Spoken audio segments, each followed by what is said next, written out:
There was an update. Apparently, government came in and took all 5 of his kids and placed them in uh, strangers' possession foster care of the state. They did this because apparently they tested the 9-year-old kid for cocaine. I don't even know nobody commentating on it has delved into what that means. What does that mean? Blood test? A urine test? Are they suggesting that the kid was taking cocaine?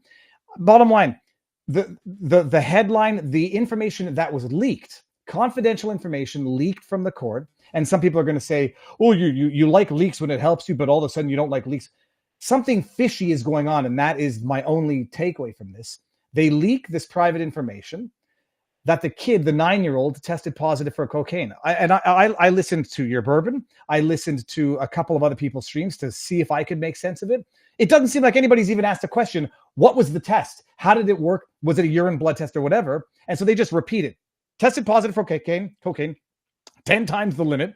And they took his 5 kids away, placed them in stranger foster care. I don't know why they couldn't go with the grandparents. I don't know why. I guess the sister who ratted them out is not going to take the kids. She just wants to, drop bombs and let the dust fall where it falls.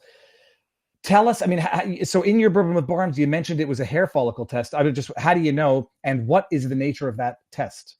Yeah, so it is fascinating that this information, it's supposed to be confidential in the state of Minnesota. They took the kids right away, originally just on protective custody grounds. And then they treated the kids as their property, started engaging in medical testing of the children without the consent of their parents. And this is what the CPS, Children Protective Services, often does. They commit constitutional violations on a regular basis. That when CPS wakes up in the morning and goes to sleep at night, it's committing a constitutional violation. And for those that want to lecture about protecting the kids, I've done more work than every law tuber out there representing victims of abuse in this context, represented hundreds of victims of abuse. And the organization I found to be the least reliable, least trustworthy, least likely to be an ally is the Children Protective Services. So it's from personal professional experience that I speak about Children Protective Services and the state never being somebody you want in control of anybody's kids. But what they did is now you might ask, all they did is hair follicle testing on each of the children. Why didn't they do blood testing? Why didn't they do urine testing? Why didn't they do saliva testing? I can tell you why. So about 20 years ago, they discovered hair follicle testing became a favorite of certain employers and other people, in part because it's cheap, but also because it creates one of the highest rates of false positives known to man. To give you an example, here's why CPS loved it. They found that 95% of kids who have a caregiver that has a drug abuse issue will test positive with the hair follicle test for the drugs. It's not because anybody thinks that any of the kids are using drugs. They can use that as evidence that the kid is around drugs and thereby say that the parent should be removed from the equation. And the government here always to help you out with that, foster parents. Maybe they'll take you down to Jerry Sandusky's little foster care provision. That's who the government tends to provide aid for your children for. All these people on their moral self-righteousness about, I care about the kids. No, you don't. You're a bunch of frauds. You don't know anything about this if you say that. But so 95% of kids tested positive when their parent was a drug user. So it isn't because 95% of the kids are using drugs. It's because hair follicle tests pick up drugs in the environment. And it's why they use hair follicle test and not blood test, saliva test, or urine test, because those will come back negative. Here's the second other context in which this has arisen. Employers. Here's a good point of motivated reasoning. So you're out there in the law or in politics, and you want to find what's really the best argument for the other side of an issue, or any side of an issue. Try to find someone who has the motivation to do it.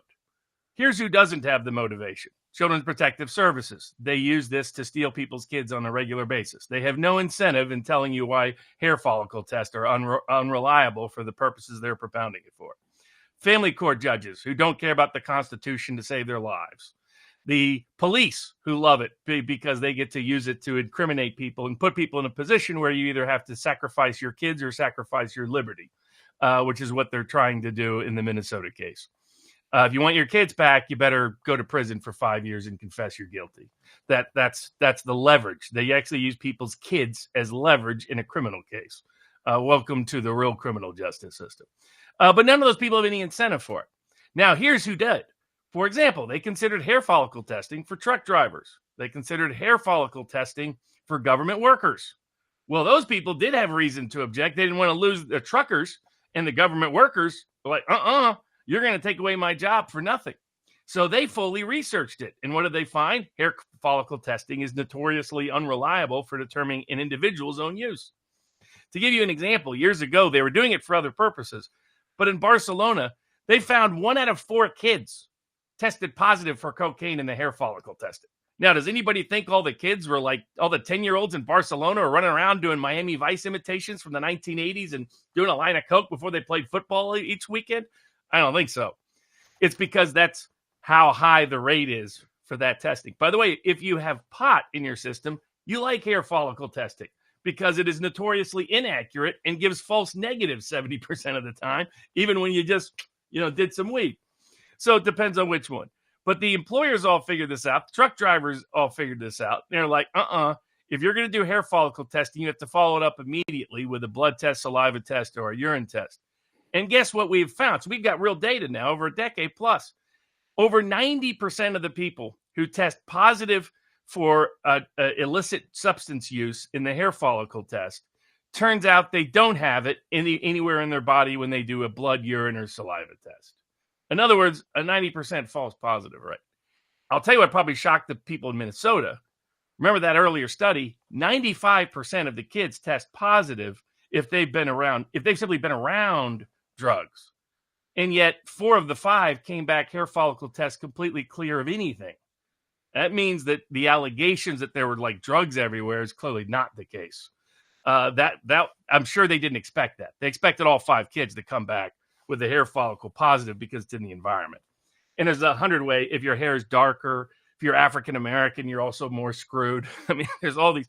There's a reason why a hair follicle test is not the most reliable evidence, but it's exactly why CPS uses it. And it's exactly why employers have tried to use it, because if they want to get rid of workers for any convenient cause, they try to use it. But the people who've done the best legal research on this, truck drivers, because they don't screw around. You're not taking away my job for nothing, pal. So they've proven how unreliable it is. So if you see news stories out there about that, put a real big asterisk beside it. Let me ask you this. So it was my understanding, I'm just pulling up articles that confirm what you're saying in real time, Robert. It was only 1 of the 5 kids who tested positive. It wasn't the other 4. So that is correct. It was only 1 in 5. 1 of the 5. Exactly. And normally, if the kids have even been around drugs at all 5 would test positive. That's the norm. And understand, CPS does this all the time. They use this regularly. So the average success rate is 95. A hair fall. The reason is because of the environment. So there's 100 ways you can get in your hair, right? And if it's anywhere, that's why 1 out of 4 kids in Barcelona tested positive. It's not because they're all doing coke. It meant that if it was anywhere, also because you can just get there's a lot of things they're testing for other things other than the actual drug that they hope is a correlation for the actual drug. Mm-hmm. But it isn't. There's 100 ways that things can go wrong. The other problem is just with risk of human error. So for example, every narcotics officer tests positive if you do a hair follicle test for every illegal drug known to man. It isn't because all our narcotics officers are doing their own line of coke and some weed and throwing in some meth before they get on the work. There might be a few that are, but I'm sure Joe Biden's going to have like one of everything before the debate on Thursday. Pump them up here, a little here, a little here. Come on, Joe, you got to get going. Unless they put the AI version up there. That's why it has the high. It doesn't mean what everybody ran to conclude and meant. And it is fascinating. Like when people have asked me, why did all the Democrats and the media really believe that Trump's conviction would derail his entire campaign? Just look at the Nick Rekieta case. Everybody draws the worst possible conclusion from every government allegation and assumes it's absolutely true with zero skepticism whatsoever. It's what happened during the pandemic. I mean, everybody's okay. I mean, I told people it was a live Milgram experiment. I was just waiting for Fauci to come out and say the best way to avoid COVID is you need to walk everywhere, but only hop on one foot. And if you hop on one foot, you'll avoid the virus. And half of America would have been out hopping on one foot everywhere. Half of America would have been out hopping on one foot everywhere. The reason why they do it is because people are gullible. They usually believe whatever the government alleges about somebody. So you should always express skepticism about that, especially the way this was leaked. Everything about it screams this is a motivated effort to smear an individual and destroy his public reputation. And by the way, here's why the CPS does this to kids, to parents. They know that the typical reaction of, let's say someone does have a serious drug health issue. The normal reaction, if you take away their kids and subject them to criminal prosecution, is they often OD. They often go into a depressive cycle. And they know this and they do it deliberately. It gives you an idea of who the government is and who CPS is. They're filled with either lazy people who got there because of some special benefit or political connection, or sociopaths and abusive personalities. And I say this as someone who has defended and represented more victims of abuse than all the Law 2 people combined.